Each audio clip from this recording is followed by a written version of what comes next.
Após um longo período de aperto monetário, o Banco Central enfim interrompe o ciclo de aumento da taxa de juros. Estabeleceu em 13,75 a Selic meta, que deve permanecer por um longo período nesse patamar. O presidente do Banco Central informou que a necessidade de contenção da inflação vai fazer com que a taxa se mantenha nesse patamar durante o ano de 22 e provavelmente o primeiro semestre de 2023. E a partir daí a taxa começa a cair. Qual é a única notícia negativa? É que ele já definiu que mesmo com a queda dela, não deve baixar abaixo de 8%. Ele mantém lá uma expectativa de inflação na faixa de 4%, com uma taxa de juros real de 4%. Esse impacto vai gerar algumas consequências para o mercado empresarial brasileiro. A primeira é o nível do crédito. O crédito provavelmente não vai voltar aos patamares de juros que eram cobrados anteriores a esse aperto monetário. Então o crédito deve ficar mais caro, o que dificulta novos projetos de investimento, novos consumos que tem das famílias. Porém, as famílias provavelmente a partir da metade de 2023 também vão começar a ter um aumento de renda.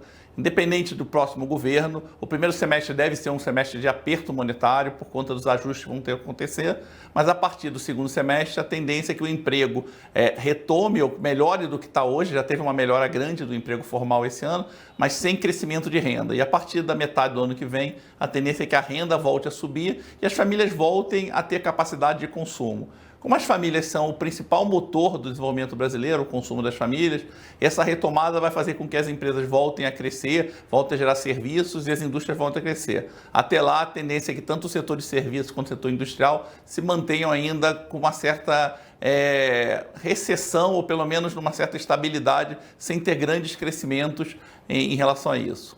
Por último, importante entender que a crise internacional ela também não vai passar no curto prazo.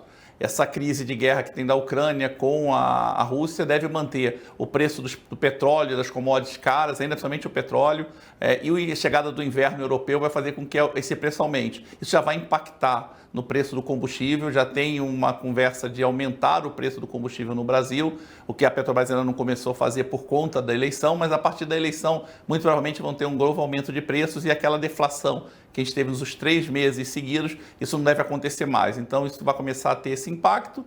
Porém, o dólar, que foi um dos grandes vilões da inflação nesse ano, ele não deve pressionar mais, deve ter algum aumento pela incerteza do Brasil, mas a tendência é que o dólar se mantenha de alguma forma estável, num patamar confortável pelo ano de 2023, sem ter grandes sobressaltos em relação à economia brasileira.